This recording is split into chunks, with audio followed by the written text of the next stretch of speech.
Hello, strangers. Another video day today. This is going to be continuing on with my I Remember series. This is going to be part 2 of Germany. And in this one, I'm going to be, as the title suggests, I'm going to be discussing my dad's back injury that he sustained while he was there, which I made brief mention of in the first one, and what that did to him and how we coped with it while we were there. So, to get on with it. So, as I stated in the first video, my dad was stationed in what was then West Germany in the summer of 1981, and by that August, he was out in a spot near the Czechoslovakian, East German, West German border, doing war games. And in the middle of a driving rain, windy, he had gotten up on top of a radar, which he was in command of, similar to this one, and had literally been blown off the top of it by the wind and landed flat on his back. And he stood right up. Obviously, he was in pain, but he stood up, kind of shook it off, and went about his way. And that continued through the rest of however much of August that was, September, October, and we arrived on October 31st, Halloween, as I stated in another video. And Dad had been pretty much in pain that entire time, and the pain was getting stronger.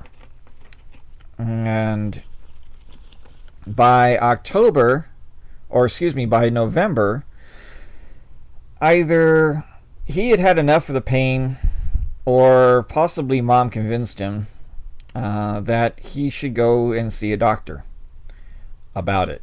It had been the pain in his back, and particularly in his lower back, was getting to the point where it was, it had been going on for way too long. So he went to the doctor, and they basically told him that he had really done some damage to his back. Now, I'm not a medical expert by any stretch. However, I did a little research for this video, and I've got the picture up here of there's a spinal column there, and where he hurt his back was down the lower areas, so where it says the lumbar area down in the picture there. And what had basically happened is that they told him that he had collapsed a disc. So the discs are basically the little kind of cartilage-like. They're a combination of fiber, cartilage, liquid, as far as I can tell, and they go in between the actual bones, the invertebral discs there, and then the actual spinal cord runs along in there. Well, the disc had collapsed. It pretty much had herniated, and that from the accident, and that basically was progressively getting worse and worse and worse, and it was putting pressure on the spinal cord and basically pinching it. And the herniation happened right around where the sciatic nerve branches out from the spinal cord. So the herniated, collapsed disc was pressing up against both the spinal cord and along the sciatic nerve. And sciatic nerve runs down the legs and basically is the primary thing to power the legs there. So collapsed discs, they the doctor said, okay, well, we're going to have to operate on this to have any hope of any kind of recovery or repairing it.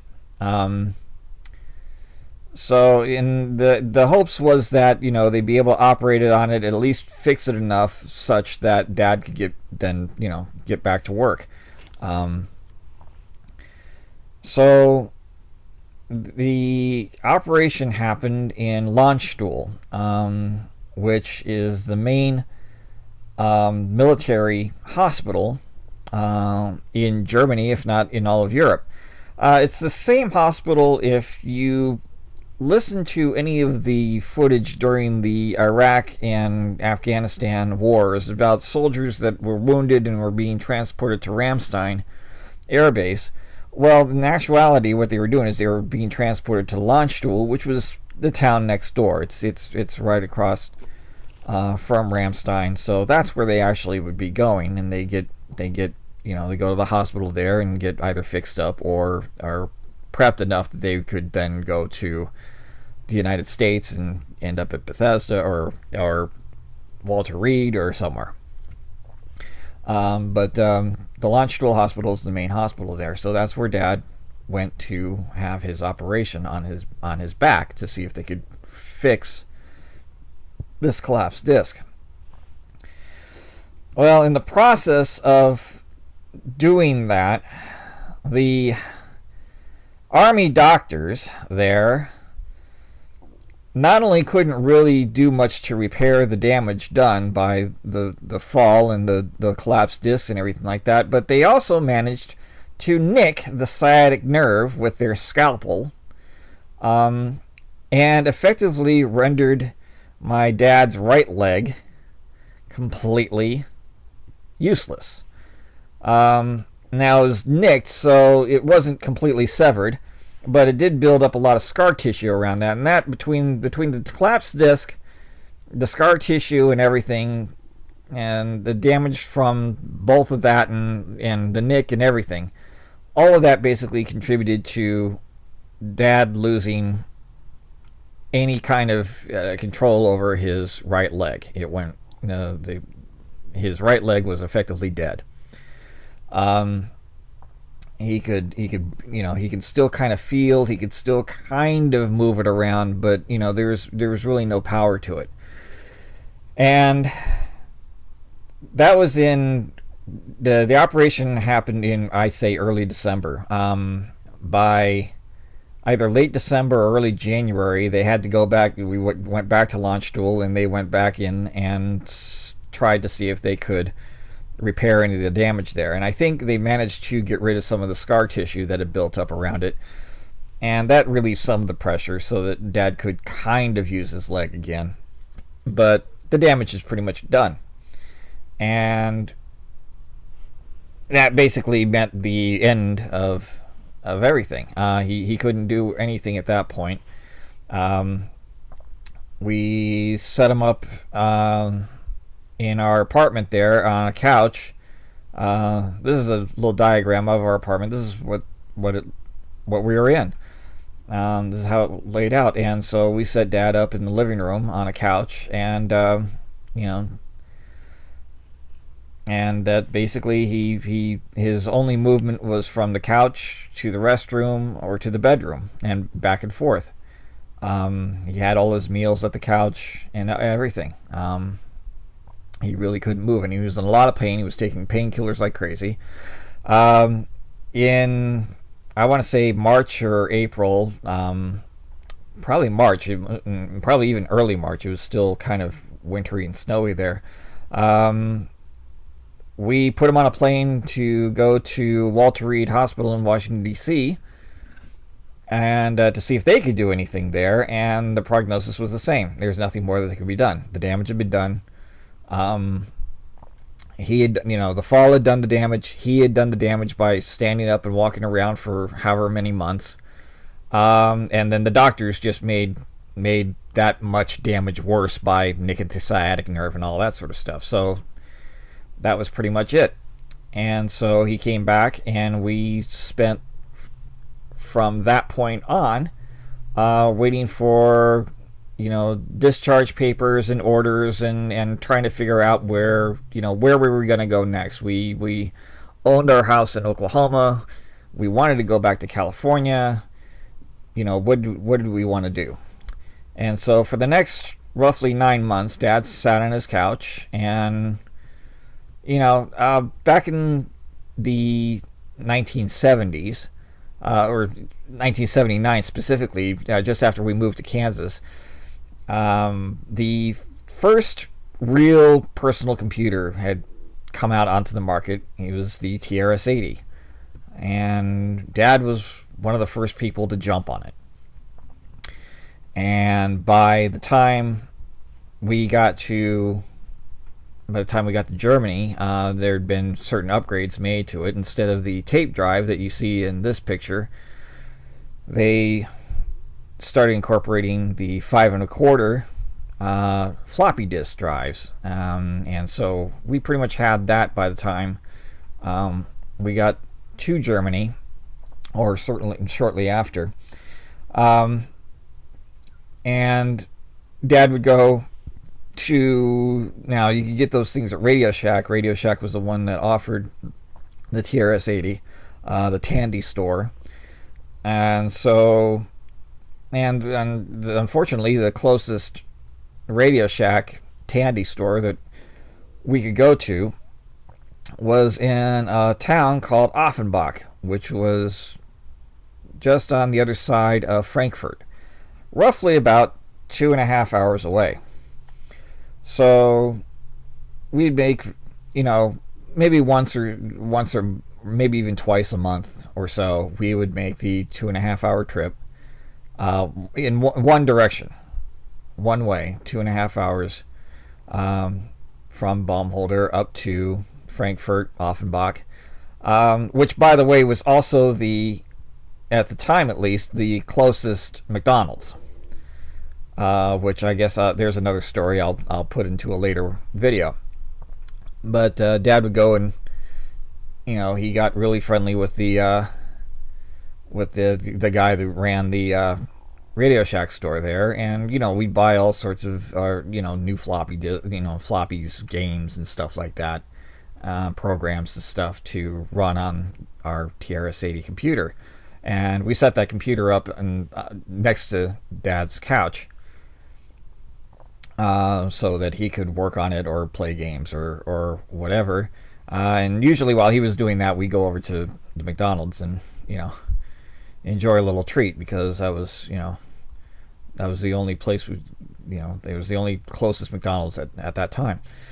So and he come back with various games, like these, Galaxy Droid, and little tank games, Tank Commander, the Dancing Demon. That Dad liked that one a lot, because he liked it. That's basically, it's a programming game. You program certain sounds and program certain types of music, and you can also program what steps, what dance moves the little demon there would perform. And he got a kick out of programming that kind of thing. And and I played around with this obviously too. When he wasn't using it, I occasionally got over there, and I played little robot thing. One of my favorites was the Sea Dragon, which was basically a underwater submarine, going through and destroying mines and things like that. And Dad would play on the computer. He took up various crafts, or he'd get a puzzle piece out and puzzle pieces and lay them out on a cardboard and do puzzles. He'd make various crafts. As I said, he'd take canvas and start doing needlepoint. My mom would go out to this commissary, the PX and stuff like that, and get things for him to occupy his time. So these are a few examples of the kinds of things that he did. I don't have any pictures yet of what he actually did, but this is the kind of stuff that he'd do. He'd make things like this. So yeah, basically for the next 9 months or so, after he got back from Walter Reed and it was decided that there was nothing more that can be done, my dad's military career was over. And so at the by December, we'd finally gotten the orders to go, and we went back to the States and visited with spent Christmas with family, and then unfortunately moved on to Oklahoma. But that is another story for another time. And that's also not all for this. This is just, this is part two of many. So part three will be what kind of things I did and my brother did, and kind of how we lived during that year while my dad was going through the surgeries and the waiting and all that sort of stuff. We went through 2 winters there, and I was in school, so I went on a few field trips.